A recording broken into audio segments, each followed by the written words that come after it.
By 1991, SNK's Neo Geo MVS and AES systems are in arcades and video game stores across the world. SNK is banking on the idea of bringing the arcade experience home with its roster of games. The earliest games were a mix of sports and action titles. Baseball Stars was actually quite a cult hit as a baseball game. Then later on, you had a lot of fairly mediocre side-scrolling shooters and action games. Ninja Combat. Cyberlit. Magician Lord, that was a good side-scrolling action platformer. Luckily for SNK, the coin-op business experiences a rebirth, thanks to the success of Capcom's Street Fighter II. Street Fighter II came in the early 90s and defined the 2D fighting genre, and you saw a lot of other publishers and developers sort of hopping on board. SNK became, certainly the most successful company to follow in their footsteps. The first game was Fatal Fury. It was the first kind of one-on-one fighting game that we had for the Neo Geo. It had very good success.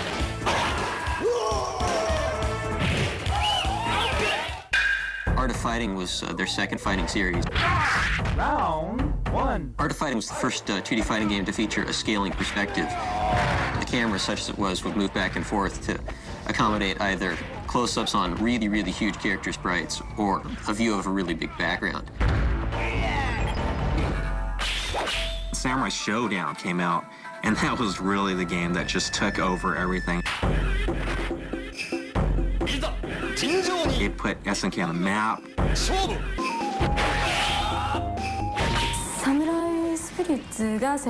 One factor contributing to the success of Samurai Showdown was the one-on-one fighting, and the setting was not present day, but it was way back in samurai days.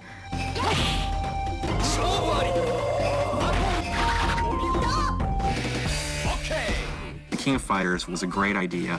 It took all of SNK's intellectual properties from SNK's past and put them all into one game. And it also created a new fighting system where you would pick 3 characters and you would fight them each separately on a team, one after another, until each of them died off, and then whoever would have the last guy standing would be the winner.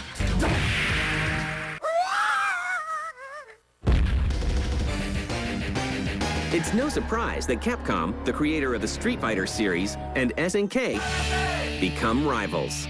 I would say we were friendly competitors. Capcom is, of course, famous for, if you ever played the Street Fighter Alpha series or the Capcom Versus series, there's a sort of cult favorite character, Dan, Dan Hibiki, the sort of goofy spin-off of Ken and Ryu. He was created as a sort of joke or rib by Capcom on the fact that SNK had, essentially sort of knocked off Street Fighter II to create its first fighting games. We had so many good games coming out that were really trying to take over the throne from Capcom. And the big joke, of course, is that Dan is the absolute weakest, crummiest character in the game. He's totally useless. And the funny thing about Dan is that he created his own sort of cult among Capcom fans who got a kick out of playing the weakest character in the game and, proving that, I'm good enough to beat you even with the lousiest character in this game. While its rivalry with Capcom boils over in arcades, SNK looks to revamp the Neo Geo AES to improve lagging sales.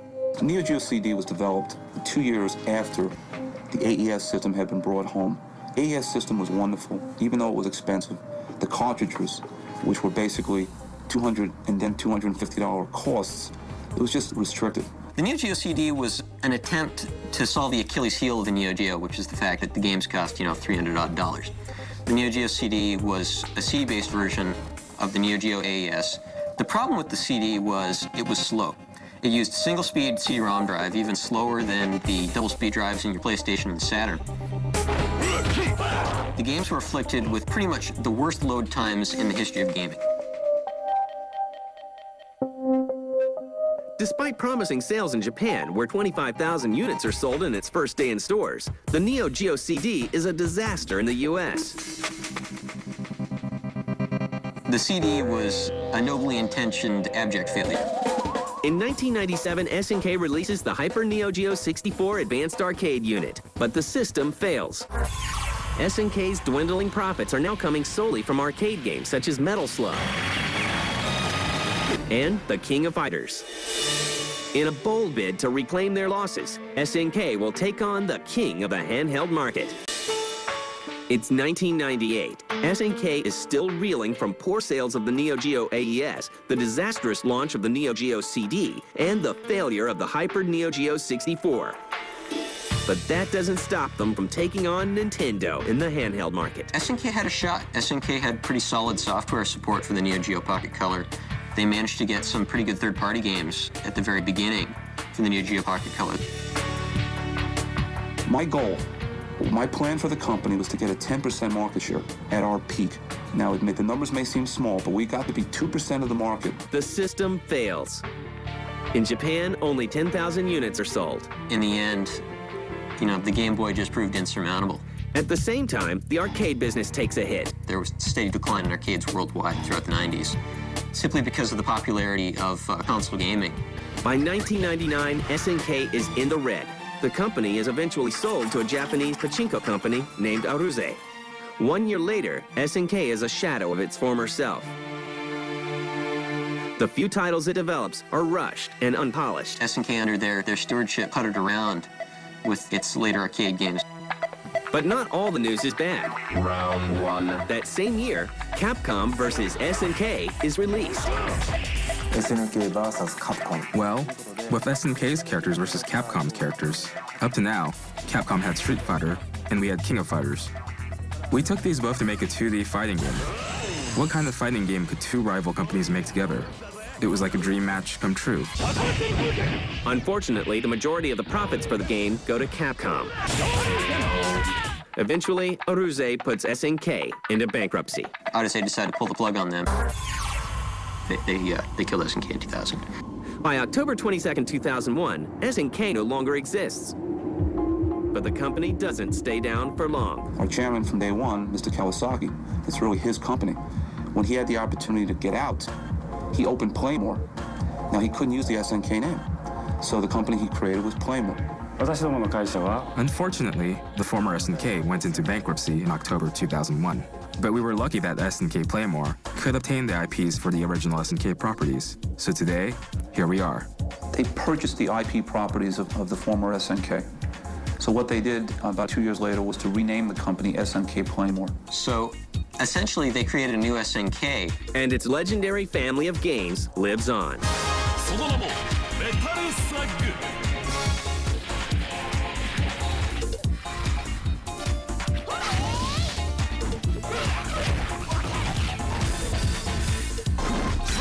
They still have that cult following that will keep following them as long as they keep making the games that are their signature. In the future, of course, we aim to have new platforms for the King of Fighter projects.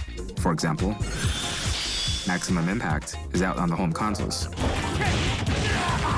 The King of Fighter series has made the transition into 3D. Naturally, I think that here on out, it's our duty to evolve our products. So that's the direction I think we'll go. If our fans demand it, we'll revive any of the SNK series. Rather than a revival, however, we would make a renewal.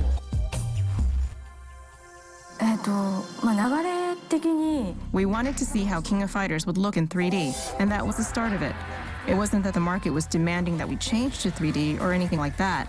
And for the most part, when we're making 3D visuals, it's better suited for the consumer market rather than the arcades. So we made it specifically for Maximum Impact on PS2.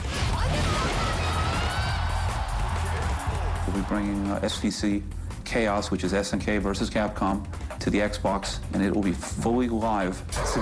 From now on, we'll continue the sequels and also make original titles. And while the company is at the tail end of a wild ride, there is no denying its impact on gaming history. Boy, do they have a huge following. I mean, even to this day. Underdogs definitely draw their sort of cult following. I mean, on eBay, some of the old cartridges, which we sold originally for $200, is going, for thousands of dollars. Not to underestimate the fact that they were really a force for technological and economic innovation in the arcades. For me, when you say SNK, the first thing that comes to mind is not a particular game title per se, but an image that this is the only company that can offer hardcore games.